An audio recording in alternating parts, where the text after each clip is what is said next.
찬양 감사합니다. 밤새 어떻게 주무셨습니까? 뭐 나라가 여러 가지 혼란한 가운데 어수선한 가운데 좀 많은 생각들을 가지고 있으실 텐데 어쨌든 여러분이 이런 시기에 또 나라를 위해서 좀 간절히 기도해 주셨으면 좋겠습니다. 하나님의 선하신 뜻 가운데 이 나라 이 민족을 불쌍히 여기시고 또 하나님께서 또 선하게 인도해 달라고 기도해 주셨으면 좋겠고요. 또 어쨌든 제가 늘 강조하자 교회에서는 정치적인 일은 안 하셨으면 좋겠어요. 다 각자의 생각들이 있기 때문에 내 것을 주장하면 싸움 나게 할 수 없습니다. 내가 이것을 주장하면 반대는 잃어버릴 수밖에 없기 때문에 그건 여러분의 생각들은 마음속에 가다두시고 어쨌든 우리가 뭐 이쪽이든 저쪽이든 상관없이 그리스도인들이 해야 될 것은 나라를 위해서 기도하는 겁니다. 이 나라에 세워진 지도자들 또 한국교회에 세워진 지도자를 위해서 우리가 기도하는 것이 우리의 사명이지 우리가 좀 이것들을 좀 기억하셨으면 좋겠고요. 어쨌든 하루속에 좀 한국이 좀 다시 안정화될 수 있도록 또 하나님이 은혜 주셔서 잘 수습될 수 있도록 계속 기도해 주시면 좋겠습니다. 우리 자막을 보시면 역대하 7장 14절을 같이 한 목소리 읽도록 하겠습니다. 시작. 내 이름으로 일컫는 내 백성이 그들의 악한 길에서 떠나 스스로 낮추고 기도하여 내 얼굴을 찾으면 내가 하늘에서 듣고 그들의 죄를 사하고 그들의 땅을 고칠지라. 아멘. 아마 너무나 잘 아는 말씀일 겁니다. 사실 뭐 역사를 보면 사회가 타락되기 이전에 가장 먼저 타락하는 것은 교계가 타락하는 겁니다. 제가 뭐 금요일 날은 가끔 뭐 살짝 얘기는 하지만 사실 뭐 제가 표현하기도 민망할 정도로 한국 사회가 또 한국 교회가 너무나 많이 썩어 있고 타락되어 있는 모습들을 보게 돼요. 그러니까 결국 사회가 타락하는 거는 우리 그리스도인들이 타락했기 때문입니다. 말씀으로 바로 살았다면 믿음으로 바르게 세워졌다면 교계에도 여러 지도자들이 정말 성경적으로 살아갔다면 분명히 달라졌을 건데 이 상황들을 보면서 우리 그리스도인들은 오늘 이 말씀처럼 더 하나님 앞에서 우리가 더 회개해야 될 것은 없는지 우리가 믿음으로 빛과 소금 역할들 감당했는지 그것들을 돌아보고 생각해야 되는 거고요. 분명히 약속하신 것은 우리가 하나님 앞에 엎드리고 기도하면 하나님께서 우리들의 죄를 사하시고 그 땅을 고치신다고 말씀합니다. 우리가 한 주간 동안 또 어떻게 이게 얼마나 갈지 모르겠지만 이 나라와 민족을 위해서 계속해서 기도해 주시고 또 믿음으로 나가셨으면 좋겠고요. 늘 강조하지만 여러분 저는 이런 상황들을 보면 늘 고백하는 거는 절대 사람 믿지 말라는 거예요. 사람은 사랑의 대상이지 믿음의 존재는 아닙니다. 역사를 보더라도 어느 대통령이 뽑혔든 어떤 정책을 세웠든 그것이 세상은 못 바꿉니다. 오직 세상을 바꿀 수 있는 것은 복음뿐이고 예수님만 우리가 의지할 뿐이지 인간은 전적으로 타락하고 부패했기 때문에 인간은 언제 바뀔지 모르고요. 얼마나 우리 모습 가운데 죄성들이 드러나는지 몰라요. 이 모습들을 보면서 우리는 별반 다를까요? 똑같습니다. 우리도 우리 안에 정말 정신 차리고 깨어있지 않으면 우리도 똑같은 죄를 범할 수 있는 사람들이고 더 악해질 수도 있기 때문에 우리가 늘 주님 앞에서 나를 쳐서 복종해야 되는 모습을 보게 되어지는 거죠. 그러니까 여러분이 꼭 머릿속에 기억하셔야 될 거는 사람을 믿는 게 아니고 사람은 우리가 사랑할 존재지 우리가 의지할 거는 주님밖에 없고요. 이 세상을 고치고 회복하는 거는 하나님밖에 없다는 거예요. 사람 의지했다가 뭐 한두 번 당합니까? 사람은 절대 못 바꿉니다. 이 세상 못 바꿔요. 오직 복음이 세상을 바꾸는 거고 예수만이 소망이지 사람에게 소망을 뒀다가 얼마나 우리가 낭패하고 실망합니까? 이것들을 좀 기억하시면서 기도하셨으면 좋겠고 특별히 이 나라가 다시금 이 문제 때문에 양쪽으로 갈라져서 싸우지 않도록 반복하지 않도록 기도하셨으면 좋겠어요. 세대 간의 갈등도 심한데 또 정치적으로 또 나눠져서 또 싸워야 되는 이 상황이 참 안타깝고 답답한데 또 이 나라와 민족을 위해서 계속 기도해 주셨으면 좋겠습니다. 자, 오늘 본문으로 돌아와 주셔서 우리 계속해서 요한일서 말씀을 살펴보는데 여러분 사실 이 시대에 우리의 가장 큰 슬픔이 뭘까요? 모델이 없다는 겁니다. 어떤 어려움, 어떤 위기를 만날 때 우리보다 좀 먼저 믿음의 선배들이 걸어갔던 그 길을 보고 저분처럼 우리가 살면 되겠다 이런 생각이 드는데 사실 저도 목회자지만 요즘 흔히들 이야기하는 게 교계에 모델이 되는 목사님들, 어르신들이 없다는 거예요. 이미 이분들이 다 돌아가셨고 그 뒤를 잇는 분들이 없고 어떻게 보면 어제도 말씀 나눈 것처럼 이 세상이 마치 사사시대처럼 자기 옳은 대로 가다 보니까 많이 좀 생각들이 달라져 있는 것 같아요. 사실 뭐 교계도 마찬가지고 한국 사회도 마찬가지고 흔히들 이야기 어른이 없다는 거예요. 잘못됐을 때 그것을 꾸짖어 줄 사람, 지적해 줄 사람이 없다고 얘기하는데, 여러분 오늘 이 본문의 말씀은 사도 요한이 지난주에 영지주의에 빠졌던 이방들에 빠졌던 사람들을 향해서 우리가 어떻게 바른 기준을 가지고 살아가야 되는가를 보여주면서 예수님의 성육신을 부인하는 사람은 심지어 적그리스도다까지 얘기하면서 예수님의 인성과 신성을 분리해 가는 거를 사도 요한은 정확하게 그것들을 지적했기 때문에 편지에 뭐 인사도 다 생략해 버린 거. 내가 이 편지를 쓴 이유가 뭔지 아느냐? 하나, 둘, 셋 이러면서 계속 그것들을 설명해 주고 있는데, 먼저 11절 말씀에 보면 이런 얘기를 하죠. 요한이 서로 사랑하라 말한 게 처음 너희들이 들은 거 아니다. 무슨 얘기입니까? 사실 이 당시 편지를 받는 사람들 가운데도 아마 영지주의들의 문제도 있을 거고 교회 안에 갈등도 있을 거고 뭔가 사랑으로 하나 되어지는 게 아니라 갈등이 있었던 것 같아요. 근데 그들에게 권면하는 건 너희가 이걸 처음 들은 것이 아니라 이미 너희들이 알고 있다라는 거야. 그 얘기는 알고는 있지만 삶으로 실천적으로 가지 못했다는 거예요. 여러분 사실 우리가 죄성을 가진 인간이기 때문에 사실 우리가 누구를 사랑한다라는 거 쉽지는 않습니다. 왜 그럴까요? 우리의 의지나 욕심이 더 앞설 때가 많기 때문이죠. 여러분 우리는 죄성들이 있기 때문에 우리는 기본적으로 어떤 사람들이 이기적이고 욕망적입니다. 나에게 이득이 되느냐 손해가 되느냐를 제일 먼저 따지고요. 자기 중심으로 움직이다 보니까 손해나는 거 별로 좋아하지 않습니다.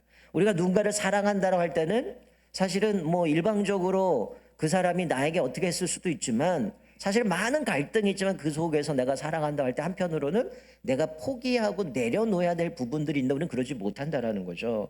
자, 우리 자막 보셔 요한복음 13장 34절 35절에 보면 예수님이 분명히 세 계명을 주시면 이렇게 말씀해요. 세 계명을 너희에게 주노니 서로 사랑하라. 내가 너희를 사랑한 것 같이 너희도 서로 사랑하라. 너희가 서로 사랑하면 이로써 모든 사람이 너희가 내 제자인 줄 알리라. 여러분 이게 성경 전체 흐르는 일맥상통하는 내용 아닙니까? 너희가 서로 사랑하라라고 말씀. 여러분들 서로 사랑하고 계십니까? 그리고 여러분들 그 사랑하는 모습을 통해서 예수님의 제자인 것을 드러내고 살아가십니까? 우리가 오늘 이 본문을 가지고 사랑의 두 가지의 원리를 다시 한번 점검하면서 어쩌면 오늘 제가 나누는 말씀도 여러분이 모르는 거 아닙니다. 이미 들었던 말씀이에요. 그런데 우리 안에는 끊임없는 갈등 때문에 무엇을 기준으로 삼느냐에 따라서 우리의 삶이 달라지는데 다시 한번 오늘 말씀을 가지고 이 사랑의 두 가지 원리를 살피면서 주님의 말씀대로 서로 사랑하게 되기를 주님의 이름으로 축원드립니다. 자, 첫 번째로 우리가 사랑에 대한 첫 번째 원리는 뭘까요? 바로 예수님께서 사랑하신 것처럼 사랑해야 된다라고 말씀합니다. 죄로 오염된 우리들이 사랑하는 건 쉽지 않아요. 그런데 누군가 나에게 해를 입히거나 나에게 뭔가 상해를 입히면 우리는 어떻습니까? 참지 못해요. 몇 배로 갚아주려고 하고 내가 그걸 보응하려고 하는 마음이 우리 안에 가득 차 있다는 거예요. 때로는 막 화가 나고 야 이거 어떻게 저거 나를 이렇게 무시하나 나의 자존심마저 눌어버린 것처럼 생각할 때는 이게 물불 가리지 않고 어떻게 하면 내가 보복할까 이게 우리는 앞설 때가 참 많다라는 거죠. 자 우리가 오늘 읽은 앞부분에 11절 12절에 보면 이 사도 요한이 가인의 예를 듭니다. 가인이 아벨을 죽이죠. 자 그런데 그 죽인 이유가 미움과 질투 때문인데 12절에 보면 이렇게 얘기를 해요. 자기의 행위는 악하고 그의 아우의 행위는 의로움이라. 분명히 자기도 압니다. 자기가 악한 일을 행한 것. 그리고 동생이 의롭다는 걸 알아요. 근데 뭐예요? 싫은 거예요. 나는 악한데 저 사람이 의로우니까 그걸 보고 싫은 겁니다. 미움, 질투죠. 하나님이 내 재산 안 받아주고 저놈의 재산은 받아주니까 저 인간이 싫은 거예요. 그게 심지어 자기 동생임에도 불구하고 미움과 질투로 인해 결국 살인까지 흘러가는 모습을 보게 되는 것이죠. 사실 성경에서 우리에게 얘기하는 사랑은 예수님께 속한 영역이고요. 미움, 질투라는 것은 사단에 속한 영역입니다. 근데 대부분의 미움과 질투가 더 확장이 되면 살인까지 가게 되는 거죠. 그래서 마태복음에 예수님 뭐라고 말씀하셨어요? 형제를 향하여서 라가, 미련한 놈 이렇게 얘기하면 어떻게 한다고요? 심판을 받는다. 심지어 지옥불에 던져질 것이다 라고 얘기를 합니다. 여러분 우리 그리스도인들은 하나님의 자녀들은 사랑의 대상이지 경쟁의 대상이 아니에요. 근데 우리는 끊임없이 경쟁하고 살아갑니다. 교회 안에서도 저 사람과 나와 경쟁해가면서 서로가 뭔가 우위를 결정하기 위해서 그렇게 다투고 미워하고 질투할 때가 얼마나 많아요. 오늘 13절에도 보면 그래서 요한은 사단에게 소속된 이 세상은 예수님을 싫어해요. 그러니 우리가 예수님 편에 서 있는다면 세상은 우리를 미워할 수밖에 없다는 거예요. 그러니 세상이 우리를 미워하는 것은 당연한 일이니 놀라울 일이 없다라고 말씀해요. 물론 우리가 예수님 편에 속하지 않고 우리가 잘못된 삶을 살아감으로 인하여 비난받는다는 것은 우리 죄 때문이지만 내가 예수님 편에 서서 오늘 말씀하신 것처럼 그렇게 사랑하라고 얘기하는데 그것 때문에 우리가 사람들에게 뭔가 미움을 받는다라는 건 그건 당연하다라는 거죠. 그래서 성경은 우리에게 그런 얘기를 합니다. 우리가 누군가를 사랑한다라고 할 때 앞에서 제가 말씀드린 우리 안에 죄성들이 남아있고 이기적이고 욕망적이기 때문에 나는 보응하기 원하지 그 사람을 용서하고 사랑하는 거 쉽지 않아요. 그렇기 때문에 오늘 사도 요한이 이야기하는 건 뭡니까? 이 사랑의 근거가 나에게 있는 것이 아니라 예수님의 사랑에서 근거를 찾아야 된다는 거예요. 나에게서 찾으면 어떨까요? 기준이 다 다르잖아요. 저는 이 정도 용서하면 된다고 생각하는데 여러분들은 아닙니다. 더 해야 됩니다. 이렇게 얘기할 수 있고 내가 기준이면 이 기준은 매번 바뀌는 거죠. 오늘은 기분이 좋으니까 이쯤이야. 내가 알아서 할게. 이 정도지만 어떨 때 기분 나쁜데 어때요? 그냥 툭 건드려도 막 화가 나잖아요. 우리에게 있는 게 아니라 뭐라고 했나? 예수님의 그 사랑, 예수님이 우리에게 어떻게 보이셨는가 그것을 근거로 해서 우리가 사람을 사랑해야 된다라고 말씀하는 거죠. 자, 16절 보면 이렇게 말씀하죠. 그가 우리를 위하여 목숨을 버리셨으니 우리가 이로써 사랑을 알고 우리도 형제들을 위하여 목숨을 버리는 것이 마땅하니라. 무슨 얘기입니까? 예수님이 근거라고 얘기하는데 예수님이 우리에게 보여준 사랑이 뭡니까? 하나님이 우리에게 보여준 사랑이 뭡니까? 전혀 자격 없는 원수였던 우리들을 죄를 용서하시고 우리를 살리기 위해서 예수님을 가장 사랑한 아들 예수님을 우리에게 보내주셨어요. 그게 성육신 하신 거 아닙니까? 그리고 예수님이 고난을 받으시지만 겟세마네 공사를 기도하실 때 뭐라고 기도했어요? 하나님 할 수만 있으니까 걷어달라고. 그러나 아버지의 뜻이라면 내가 이게 기꺼이 받겠다고. 그래서 결국 어떻게 해요? 십자가에 죽으셔서 자신의 몸을 우리 히브리서 살펴봤던 것처럼 화목제물로 완벽한 제사를 드리셨기 때문에 우리가 구원받았다는 거예요. 지금 사도 요한이 말씀하고 있는 건 뭡니까? 원래 우리 안에는 미움이 가득했고 질투가 가득했고 마귀의 종로를 타고 사실은 사랑을 할 수 없는 존재였어요. 그런데 예수님이 보여주신 이 사랑을 통해서 우리는 사랑이 뭔지를 배웠다는 겁니다. 그러니 누군가를 사랑할 때는 나에게 근거가 있고 내 의지대로 내 노력으로 되어지는 것이 아니라 예수님이 나에게 베푸신 그 은혜를 생각해서 그 사랑을 근거로 해서 우리도 예수님처럼 사랑해야 된다라고 말씀하는 거죠. 그러니까 예수님이 사랑으로 우리를 살리셨듯이 우리도 예수님의 사랑으로 사람을 살려야 되고 형제를 위해서 마땅히 목숨을 버리는 것이 당연하다라고 이야기를 하는 거죠. 14절에도 보면 형제를 사랑함으로 사망에서 옮겨 생명으로 들어간 줄을 알거니와. 자, 뭐라고 얘기해요?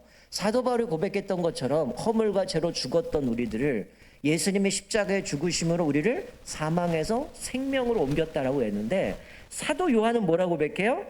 우리가 사망에서 생명으로 옮겨진 걸 뭘 통해서 알 수 있다는 거야? 우리들이 형제를 사랑하느냐 사랑하지 않느냐를 통해서 이 사람이 생명으로 들어간 거를 알 수 있다라고 말씀해 주고 있는 거죠. 만약에 내가 예수를 믿고 있는데 사랑하지 않는다? 어디에 머물러 있다고요? 사망에 머물러 있다는 거예요. 여러분 이게 얼마나 무서운 말씀입니까? 예수를 믿는데 사랑하지 못한다? 사망에 머물러 있다라는 거는 사실 우리가 아직 하나님 앞에서 완전히 변화되지 못하고 있는 옛성을 그대로 모습을 갖고 있는 모습이라는 거예요. 그러니까 죽음에서 생명으로 옮겨간 것은 내가 사랑하는을 통해서 그것이 구체적으로 드러나야 된다고 말씀해 주고 있는 것이죠. 그러면서 심지어는 그렇게 사랑하지 않는 사람은 죽음 가운데 거하는 사람이라고 얘기하면서 그 안에 영생이 없다라고 얘기해요. 여러분 4장 1절에서 4장은 뭐라고 해요? 우리가 하나님을 사랑한 것이 아니라 하나님이 우리를 사랑하신 것이다.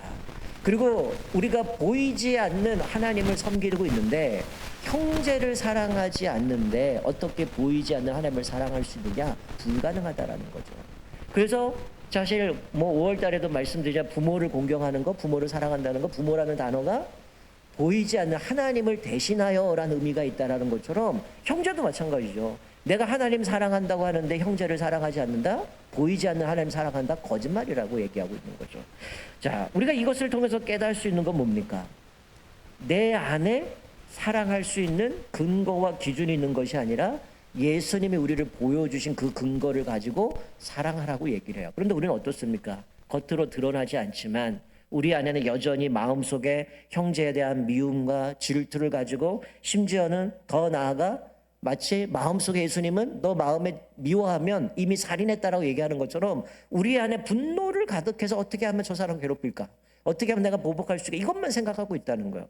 오늘 사도 요한은 그런 얘기를 합니다. 그렇게 살아간다면 하루속히 사단의 소속에서 떠나서 주님께로 돌아가라고 말씀합니다. 아직도 내 마음에 미움이 남아있다면, 아직도 그 사람을 사랑하지 못하는 마음이 있다면 오늘 다시 한번 이 말씀을 바라보면서 예수님의 사랑으로 그들을 사랑하게 되시기를 주님의 이름으로 축원드립니다. 자, 두 번째로 오늘 우리에게 주시는 사랑의 원리가 뭡니까? 사실 많은 그리스도인들이 입에 달려붙어 있는 것 중에 하나가 뭐냐면 내가 기도할게, 이거예요. 진짜 기도하세요? 여러분, 사랑한다고 하면서 진짜 사랑합니까? 두 번째 원리가 뭐예요? 행함과 진실함으로 사랑하라고 얘기를 하죠. 18절 보면 자녀들아 우리가 말과 혀로만 사랑하지 말고 행함과 진실함으로 하자. 이런 무슨 얘기입니까? 말과 혀로는 얼마든지 할 수 있다는 거예요. 내가 너 사랑해. 나 용서했어. 근데 마음에 어떻게 해요? 볼 때마다 저 인간 내가 어떻게 하면 이거 갚을까? 이게 우리가 안에 있다는 거예요. 말로는 내가 기도할게. 힘내. 기도하냐고요. 오늘 말씀에 뭐라고 말씀해요? 말과 혀로만 사랑하지 말고 행함과 진실함으로 해라. 이거는 구체적으로 우리의 모습 가운데 행동으로 드러나야 되는 거야. 말로만 하는 것은 위선입니다. 말로만 내가 위로하고 말로만 사랑하고 말로만 내가 용서했다, 이거는 위선이라는 거야. 진짜 내가 사랑한다면 행함과 진실함으로 드러나야 된다는 거야. 그 예로 듭니다. 내가 재물이 있는데 형제가 궁핍함을 당했어요. 근데 그 재물을 가지고도 도와줄 마음을 닫으면 하나님의 사랑이 어찌 그 속에 거하겠느냐. 내가 얼마든지 도와줄 수 있고 얼마든지 그 사람을 해줄 수 있지만 마음을 닫아버렸다면, 왜 닫았을까요? 저 사람이 나한테 한 게 있기 때문에, 내가 저 사람 아직 용서하지 못했기 때문에 저 사람이 어려운데도 그냥 눈 감아버리는 거예요. 그거는 이미 그 사랑이 어떻게 하나님 사랑이 그 속에 있겠느냐라고 말씀하는 거죠. 여러분, 야고보도 동일한 얘기를 합니다. 우리 자막 보시면 야고보서 2장 14절부터 17절 말씀을 이렇게 말씀해요. 내 형제들아, 만일 사람이 믿음이 있노라 하고 행함이 없으면 무슨 유익이 있으리요? 그 믿음이 능히 자기를 구원하겠느냐? 만일 형제나 자매가 헐벗고 일용할 양식이 없는데 너희 중에 누구든지 그에게 이르되 평안히 가라, 덥게 하라, 배부르게 하라 하며 그 몸에 쓸 것을 주지 아니하면 무슨 유익이 있으리요? 이와 같이 행함이 없는 믿음은 그 자체가 죽은 것이라 라고 말씀합니다. 여러분, 왜 한국교회를 향해서 세상 사람들 우리를 향해서 비난할까요? 진짜 우리가 진리대로 거하고 진리를 붙잡고 믿음으로 살아가기 때문에 우리를 비난할까요? 물론 그럴 수 있어요. 우리가 정말 믿음 안에서 살고 발버둥 치는 모습을 보면서 왜 저렇게 꽉 막혀서 저렇게 자기네만 옳다고 얘기하나, 그럴 수도 있죠. 그러나 대다수의 모습은 뭡니까? 우리들이 예수님을 잘 섬기는 것 때문에 비난하지 않아요. 진짜 비난은 뭡니까? 우리가 예수님처럼 살지 않기 때문이라는 거죠. 많은 사람들이 회자되는 게 그죠. 간디가 그런 얘기를 했다잖아요. 나는 예수는 사랑한다. 그러나 예수 믿는 사람들을 싫어한다. 그들 안에는 복음이 없다는 거예요. 여러분, 우리가 예수님 믿는데 우리 안에 복음이 없고 우리가 예수 믿는데 말씀대로 살지 않아요. 그것처럼 위선적인 게 어디 있습니까? 하나님 사랑한다고 하는데 말씀 안 읽고 하나님 사랑한다는 삶 속에서 그 사랑이 드러나지 않는다. 그런 외식적인 모습들을 보면 사람들이 우리를 비난하는 거지, 내가 믿음으로 잘 사는데 그것 때문에 사람들이 손해나는 게 뭐가 있어요? 자기는 손해날 거 없거든요. 결국은 예수 믿고 뭔가 자기는 특별하다고 얘기하는데 걸맞는 삶을 살지 않으니까 사람들이 볼 때는 저거 다 가증하고 외식적이고 지들밖에 모르고 이런 생각하는 거 아닙니까? 오늘 이 야고보도 똑같이 얘기하죠. 너희들 평안히 가라, 덥게 하라, 배부르게 하라. 그게 뭔 의미가 있냐는 거죠. 그 몸에 필요한 것들을 쓸 것을 주지 않는데 무슨 유익이 있느냐라고 말씀하고 있는 거죠. 즉 사도 요한은 오늘 본문에서 말씀하는 거는 사랑은 구체적으로 행동으로 옮겨져야 된다라는 거죠. 여러분 예수님도 산상수훈에 뭐라고 말씀하셨어요? 오리를 가라 그러면 십리를 가고, 꺼달라고 하는 사람한테 거절하지 말고, 심지어 원수를 사랑하며 박해하는 자를 위해서 기도하라 라고 얘기하잖아요. 예수 그러죠. 모세율법대로라면 이에는 이 눈에는 눈 아닙니까? 그러니 저 사람들을 나한테 이렇게 했으면 그대로 갚아야 되는 것처럼, 그렇지만 예수님을 바꿔서 얘기하잖아요. 뭐라고요? 그들 위해서 기도하고 그들 위해서 축복하라고 말씀해 주고 있는 거죠. 예수님이 우리를 사랑하셔서 십자가에 죽으신 것으로 나타내신 것처럼, 목사님 저 사람이 나한테 어떻게 했는데 그 사람 사랑합니까? 저 사람이 나한테 한 거 생각해 보죠. 도저히 사랑할 수 없습니다. 그렇기 때문에 뭐라고 얘기하는 거예요? 사랑의 근거가 나한테 있는 게 아니라 예수님의 사랑인 거죠. 여러분 예수님이 나를 사랑하셨기 때문에 구원해 주셨는데, 만약에 내가 주님 앞에 했던 행위들 때문에 사랑하셨다면 이미 우리는 끝났을 거예요. 버림받았을 거예요. 여러분 오늘 본문 말씀에 보면 여기 20절 말씀에 이렇게 얘기하죠. 이는 우리의 마음이 혹 우리를 책망할 일이 있어도 하나님은 우리 마음보다 크시고 모든 것을 아시기 때문이라. 여러분 우리는 여전히 죄성들이 이렇게 넘어질 수 있고 실패할 수 있어요. 근데 여기 20절에 뭐라고 얘기합니까? 우리 마음이 혹 우리를 책망한 일이 있어도 하나님은 우리 마음보다 크시고 모든 것을 아시기 때문이라. 무슨 얘기입니까? 하나님은 공의의 하나님이지만 자비로우신 하나님이래요. 만약에 하나님의 공의로우신 하나님만 계셨다면 우리는 어떻게 했을까요? 지금 저도 마찬가지 여기 앉아있을 사람 아무도 없을 겁니다. 창세기부터 거슬러 올라오면 아담하와 끝났어요. 하나님 앞에 범죄했기 때문에 그냥 죽이면 끝납니다. 그럼 끝난 거 아니에요? 근데 하나님은 계속 기회 주시고 기다려 주시고 용서해 주시고, 이스라엘 백성 그렇게 반역을 해도 얘네들 안 되니까 그럼 내가 메시아 예수 보내줄게. 그래서 예수를 통해서 우리 구원해 가신 거 아닙니까? 만약 하나님이 사랑이 없고 자비로우심이 없다면 우리 이미 끝난 인생이에요. 그러니 오늘 이 말씀하고 있는 거는 우리는 그를 사랑할 수 있는 자격도 없고 그런 마음도 없지만, 예수님이 나에게 베푸신 그 사랑을 생각한다면 내가 용서하지 못할, 사랑하지 못할 사람이 어디 있냐는 거예요. 근거가 나한테 있는 게 아니라, 그 사람이 나한테 이렇게 했기 때문에 내가 그 사람 사랑하는 게 아니라, 그 사람이 나에게 어떻게 했든 주님이 나를 용서해 주신 것처럼 우리가 얼마나 반역하고 배신합니까? 얼마나 하나님 앞에서 부끄러운 삶을 살아갑니까? 그럼에도 예수님은 뭐라고 말씀하셔요? 내가 세상 끝날까지 너희와 함께 하시겠다. 우리를 포기하지 않으시고 기꺼이 지금은 계속 거룩해져 가고 있는 관계에 있기 때문에 하나님이 기다려주시고 참아주시는 거죠. 결국 예수님 재림하면 우리의 모습 완전히 변화될 것이기 때문에 인내하고 계신 거 아닙니까?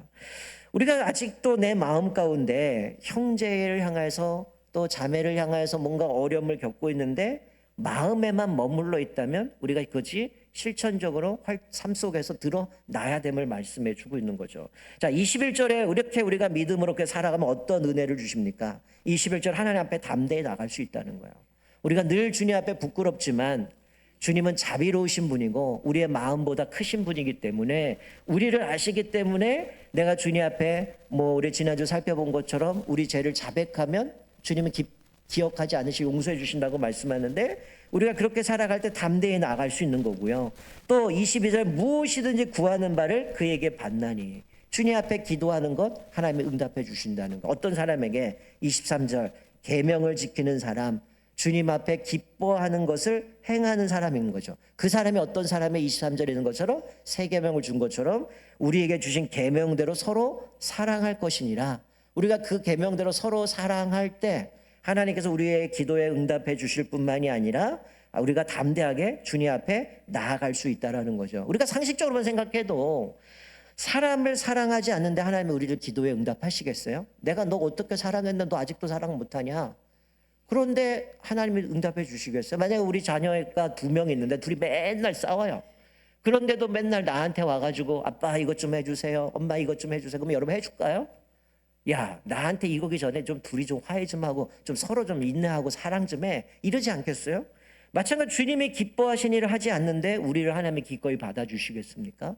오늘 사도 요한은 너희들 하나님이 주신 새 계명 우리가 혀로 사랑해야 된다. 그리고 하나님의 기뻐하신 일을 행할 때에 하나님께서 우리를 담대히 나갈 수 있게 해주시고 기도에 응답해 주신다라고 말씀해 주고 있습니다. 그러니 우리가 오늘 말씀을 기억하면서 특별히 이제 올해 12월 한 달밖에 남지 않았습니다. 어쩌면 수십 년 동안 수년 동안 어떤 사람과의 관계 가운데 어려움을 겪고 있는 분이 있을 수 있어요. 그러면 다시 한번 우리가 오늘 말씀을 기억하면서 내 안에 여전히 갈등합니다. 내 마음은 보복하고 싶고 내가 그 사람에게 한 대로 몇 배로 갚아주고 싶은 마음이 있고, 또 분명히 하나님은 예수님이 우리를 사랑하신 그 마음을 가지고 사랑하라고 하는데 이 갈등이 있지만 내 의지가 앞서는 것이 아니라 하나님의 말씀을 내 의지에 위에 둬서 하나님의 말씀 앞에서 주님이 나를 용서하시고 사랑하신 그 사랑으로 우리 형제들을 사랑하고 섬겼으면 좋겠어요. 그리고 그것이 말과 혀로만이 아니라 행함과 진실함으로 사랑하라고 말씀해 주고 있습니다. 우리 한 주간 또 이 말씀을 좀 깊이 묵상하면서 또 나와 관계가 어려운 사람들, 내가 끊임없이 갈등하고 있는 사람들이 있다면 그들을 좀 떠올리면서 하나님, 내가 그 사람을 위해서 기도했으면 좋겠습니다. 하나님, 내가 그 사람의 주님이 나를 사랑하신 그 사랑을 갖고 그 사랑을 사랑할 수 있도록 하나님 나에게 용기도 주십시오. 그렇게 고백했으면 좋겠어요. 그럼 마태복음 5장 44절 이후에 이렇게 말씀해요. 원수를 사랑하며 너희를 박해하는 자를 위하여 기도하라. 너희가 너희를 사랑하는 자를 사랑하면 무슨 상이 있으리요? 세리도 이와 같이 아니하느냐? 내 형제에게만 무난하면 남보다 더한 것이 무엇이냐? 이방인들도 이같이 아니하냐? 그러므로 하늘에 계신 너희 아버지의 온전하신 같이 너희도 온전하라. 우리가 하나님의 아버지의 온전하신처럼 온전하려면 어떻게 해요? 나를 좋아하고 나에게 뭔가 무난하고 나에게 잘해주는 사람에게 무난한 거 세상 사람과 똑같다는 거죠. 이방인과 똑같다는 거죠. 우리는 그것을 뛰어넘어 내 원수 핍박하는 자를 위해서 기도하고 예수님의 사랑으로 사랑하라는 이 말씀을 기억하면서 또 한 주간도 우리 삶 속에서 내가 관계 맺고 있는 사람들을 좀 깊이 생각하면서 내가 사랑해야 될 사람, 그 사람을 위해서 기도해야 될 사람 누군가를 좀 생각해 보시고, 무엇보다 그 사람이 나에게 어떻게 반응을 하든 것 떠나서 예수님이 나에게 주신 그 사랑을 힘입어서 내가 그 사람을 끝까지 사랑하면서 또 주님 앞에 주님의 제자로 온전히 드러내며 살아가는 저와 여러분 되시기를 주님의 이름으로 축원드립니다. 아멘. 우리 다 같이 일어나셔서 210